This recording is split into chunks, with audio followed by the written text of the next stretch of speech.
Hey guys, this is Octavius Maximus doing a commentary video for Empire Total War Online.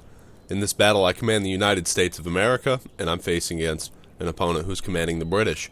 We're fighting on the map Grassy Flatlands, so as far as terrain advantages go, that's not going to be too significant with this, which is why I decided to bring these long riflemen with me, who are able to hide while they walk, which is going to provide the element of surprise for me. Like I said, I'm facing off against Great Britain. I just wanted to do an overlook of army composition before the battle started, and because of that, I'll just explain what else I brought besides these riflemen. I brought, it looks like 5 units of them, along with 6 units, if I remember correctly, of regular line infantry for the United States. Also, I have 4 Legion of the United States. I brought them before. If any of you have watched my previous commentary videos, they are superior light infantry. They're able to fight as line infantry and also as light infantry, which it really helps when you are collapsing the flanks. They provide the covering fire from the side, while your line infantry can move up from the front and crush the remainder of the enemy. So if you're an aggressive attacker, this is usually a really good combo to use in concern with the enemy. With me, I also brought some of these light dragoons. I only brought 3 units of them, though. Most of my army is composed of infantry, so I'm doing an overload tactic with that, hopefully to push the enemy back as quickly as possible. When I start the battle off, what I like to do is put some pressure on the enemy by moving my cavalry, which is usually light dragoons, around to their side, which distracts them and makes them a little wary of what's going to be happening next. And it also diverts forces from their main body here, which is going to prove useful later in the battle. My opponent, like I said, playing as Great Britain. We're going to take a look at his army quick. He has a couple units of these Black Watch. They are the Scottish mercenaries for Great Britain. Later in the war, they were actually used quite often. A lot of Scottish troops did fight for the English crown in many of their wars, foreign and domestic. They also have a couple units of these 24-pound howitzer foot artillery. These are the man killers that I call, and they're going to prove very useful later in the battle. We have a light dragoon engagement starting. As you can see, our cavalry is just firing back and forth, and we are getting ready to go into melee now. Just a lot of shots going back and forth between our light dragoons. He's taking casualties, I'm taking casualties. It looks like he's lost about 60 of his light dragoons so far. I have lost probably, let me see here, we'll just say 70. Yeah, 70 there, and another 20 in that unit. So I lost about 90, but I am not exactly sure what the pressure was that made his light dragoons rout, but you'll see very quickly the rest of his cavalry start to rout as I get a couple good shots of flanking fire off on them. So my guys are starting to rout, along with Great Britain's cavalry is going to start to rout after we are both left with 1 unit of cavalry each. That was a very large waste of our cavalry to start off this engagement. I'm actually fighting against an old friend of mine, so a lot of my tactics that I use, he already is aware of them. We fought a lot of 2v2 battles together, so we're just doing a little touch-up practice battle here. Our cavalry is just fighting on the side over here. I'm not sure exactly why 63-62 units of light dragoons are going to be wavering against 47. But, as you will see, they're going to run very quickly. On top of the Black Watch that he has, or did he bring all Black Watch? Oh, he does have a unit of militia over here, and 1 unit of guards, which they're really just, besides Coldstream Guards, they're the best units that Great Britain has in concern with infantry. He also has the General's Bodyguard unit, so it looks like he's going to be holding a line. Clearly, he has his green jacket spread out in a formation here. I'm just putting 2 and 2 together. Now, don't call me too crazy for doing that, but it looks like he might have them formed up in a straight line out in front of his infantry and ready for an engagement with my soldiers. He's actually starting to open up howitzer fire now. It looks like he was pretty successful initially, though. He was able to detect where my long riflemen were just because of the bodies that are now visible. When your long riflemen either get within range or if they die, you lose that element of surprise. And because of this, he is now going to be targeting where he just hit some of my long riflemen. Like I said, though, my light dragoons survived the onslaught, killed most of the British cavalry. He lost his cavalry advantage, so I have a couple mobile rifles left. To be exact, I have 45 of them, going up against his elite infantry remainder.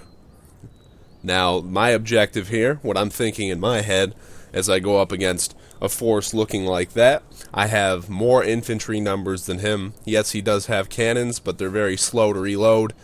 I have superior numbers, and as far as quality of troops go, my Legion of the United States have very good accuracy.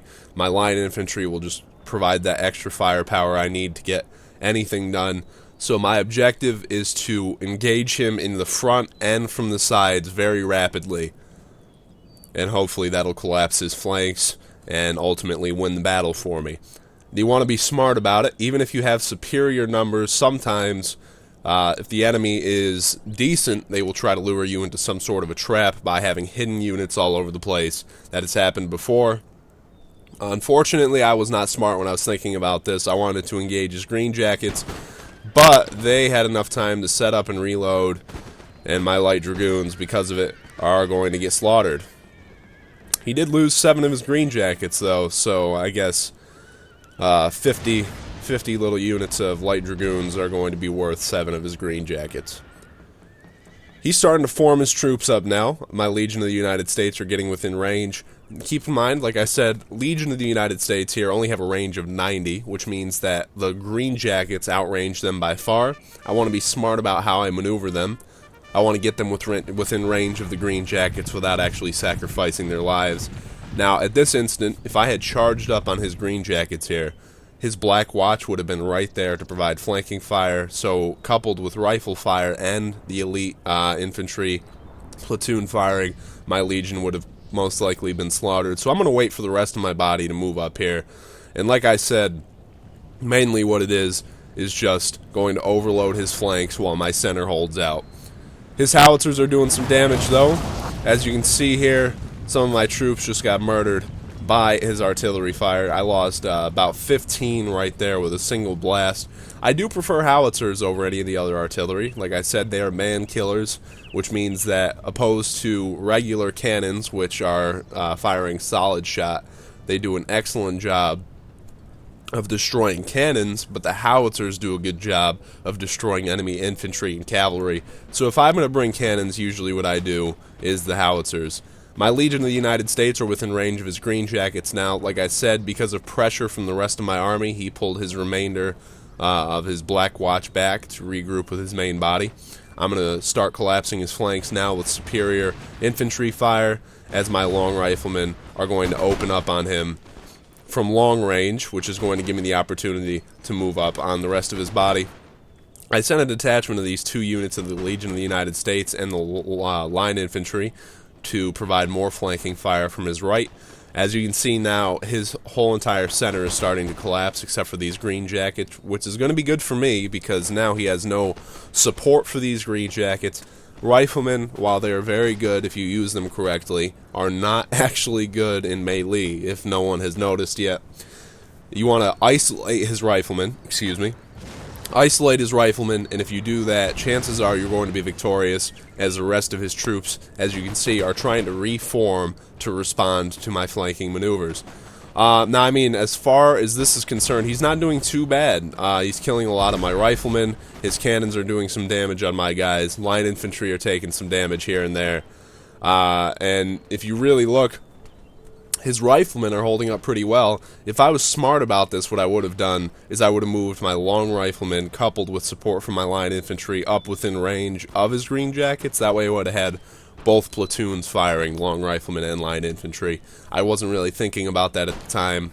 What I was trying to do was eliminate his green jackets with my Legion, like you can see over here, and also target his Black Watch with flanking fire.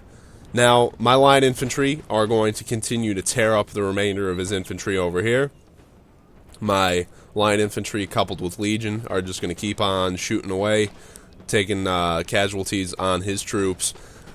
He did a good thing here, though. He recognizes that he could do some flanking maneuvers on me. He's going to move his Black Watch over to this side of my Legion of the United States to put some pressure on them to maneuver or do something of their own. I recognize that because he had nothing defending his green jackets over here, I can move my line infantry up and make them run. My best bet probably would have been to charge them in melee, which it looks like I'm going to be doing that right now. Let's watch this epic charge. Here come the United States, everyone. Getting revenge on the British. Clearly before the War of 1812, but that doesn't really matter. Now, good thing my opponent did. He recognized that my line infantry was moving up on his green jackets, so he reformed to pull me further forward, which is very good on his part. Now, here's the good thing. His general's isolated, his green jackets are isolated, and his cannons are going to get wrecked here. You can see a melee battle going on over here between my Legion of the United States and the Black Watch. Now, this is not necessarily good because Legion of the United States are not as good as Black Watch and melee. I said they could hold the line as line infantry, but they are not quite that stellar to go up against elite infantry in hand-to-hand combat. Now, my Legion of the United States over here are shaken. They have been taking casualties against his Black Watch that also charged this side. So that was a good call on his part. I do have some supporting fire, though, here, which is going to be good to rout his other Black Watch. And then I'm going to couple fire up on this one to rout them further. Now he's starting to collapse altogether. You can see all the casualties he took just from my Legion of the United States here. His militia don't have the morale to stand up against 3 units of fire, so they're going to start routing. Now what it's going to be is literally just cleaning up the mess. Line infantry versus guards never works out very well at all. My long riflemen are going to trade fire with his green jackets. What I should have done is just flat out charge them with line infantry and chase them around the map, but I didn't really feel like doing that, I guess. But he charged his general's bodyguard into my line infantry over here. Keep in mind, line infantry are equipped with socket bayonets, which means that they have added melee attack and melee defense and additional bonuses for cavalry charges. I believe it's +3 melee attack, +4 melee defense, which, if you look at line infantry statistics, I believe they had 6 or 7 melee attack. That's going to bring them up to 9 or 10, along with their defense, which would be 16 or 17 after the socket bayonets. Now, I did sacrifice the remaining bit of my Legion of the United States to target these Black Watch with flanking fire, which doesn't really matter because they were depleted so much anyway. Sometimes you have to be willing to sacrifice your troops. What I'm doing now is ganging up on these guards. Hopefully we're going to rout them a little bit more quickly. As you can see, they're tearing up my line infantry. I did take some losses as far as they're concerned. Empire Total War, what it really is, you have to focus on the specific matchups. You want to pit units that are stronger than other units against each other.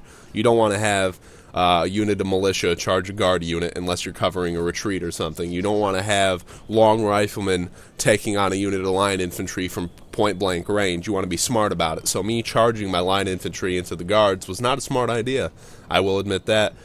Now it's cleaning up the mess, though. As you can see, his riflemen are all gone. He's got a unit of Black Watch left, another unit of these green jackets. So I'm going to chase him all around the map, and he's running into a corner to see what he can do. It was a good battle, though. He did some good things there, like pulling his men back here and there, trying to cover his flank by doing another counterattack.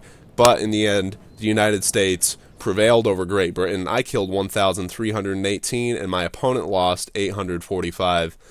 I'm sorry, I killed 1,318, lost 845. My opponent killed 739, lost 1,346. If you guys have any comments you want to make, any suggestions, any ideas that you want to share with the rest of the viewers, feel free to do so. Always open to new strategies and ideas.